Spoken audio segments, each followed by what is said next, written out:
Hello, everyone. This is Andre's Pop Culture Guide. Today is the latest Andre's Pop Culture retrospective slash review, and it's on No Time to Die. Now, everyone knows this is the fifth and final Daniel Craig movie of the James Bond series. So, No Time to Die is the sorry about that 2021 spy film and 25th in the James Bond series produced by the Eon Productions, starring Daniel Craig, as I said before, his fifth and final portrayal of the fictional British MI6 agent James Bond. The plot follows Bond, who has left active service with MI6 following Spectre, his previous Bond adventure back in 2015, and is recruited by the CIA to find a kidnapped scientist, which leads to a showdown with a powerful and vengeful adversary armed with a technology capable of killing millions. Now, as everyone knows, Daniel Craig is top form in this film. This is his farewell Bond film, and it's a really good one. I think the best that we've seen. Because sometimes the farewell Bond movies for some of the actors are pretty much weak, except for some exceptional ones. Of course, George Lazenby's one film on Her Majesty's Service is a really great film, and of course, Dan Dalton was supposed to have a third film, but he didn't get it. So, License to Kill is his second and last adventure as James Bond, and that's really great. And definitely the best in the series.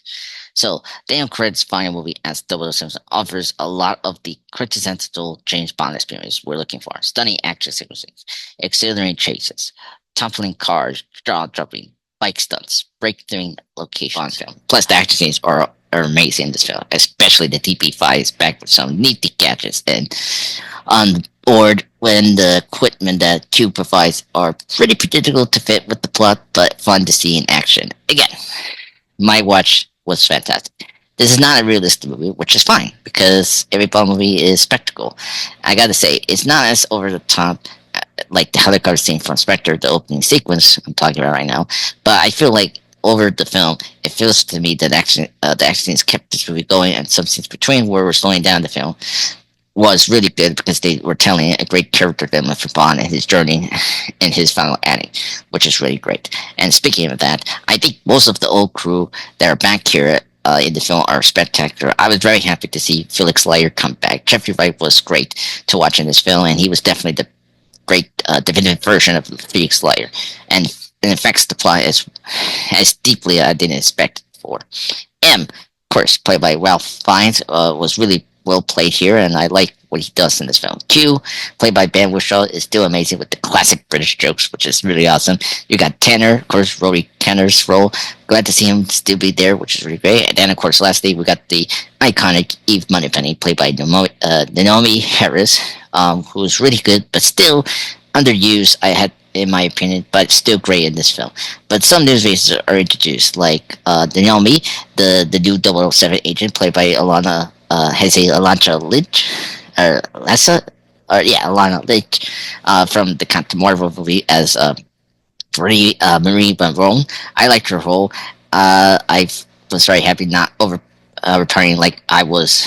I liked her role. She was not as bad as I think a lot of people were expecting. I think she was great in the film, and she really had good chemistry with Daniel Craig.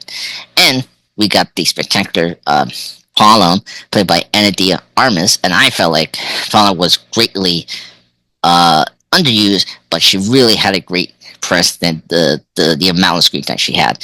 Her scene was the most spectacular in the film, and never the highlight of No Time to Die for me. She definitely reminds me of a little bit of the Dark Knight Rises version of Catwoman with Anne Hathaway.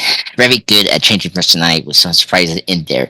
The filming and editing and the course in this film are excellent. Not like the shaky cam syndrome from Quantum of Solace and 2008 film, the 22nd film of the James Bond series. This has sharp and crisp images. Most of the scenes were filmed with IMAX cameras, and that's pretty cool.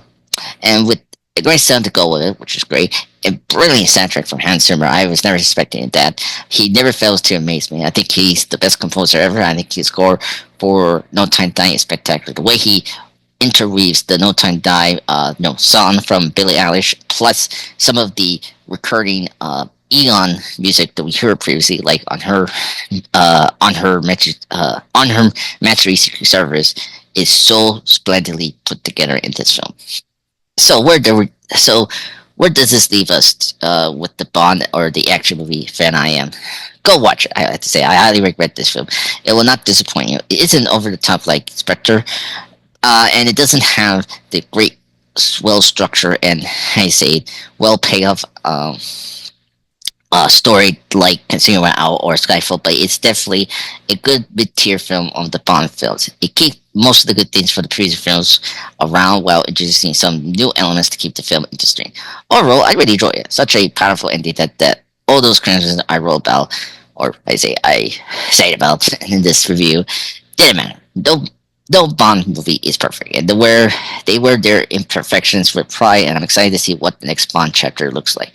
With so many themes and so much power of the visuals in the whole franchise, I felt that the Bond movies have reached a new mighty height with this film that thrills, shocks, excites, and most importantly, make us think about how we look at the world.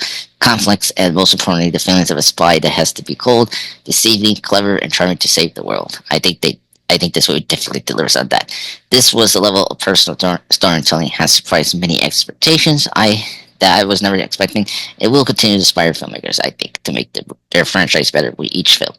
I'll take about obviously the incredible team behind this film. I'll give a standing ovation to this Bond film. It's definitely a good one and a good standout for Daniel Craig. So I want to say thank you everyone for joining this No Time to Die retrospective slash review. There's more to come, and of course, happy holidays, and I'll see you soon. Ciao.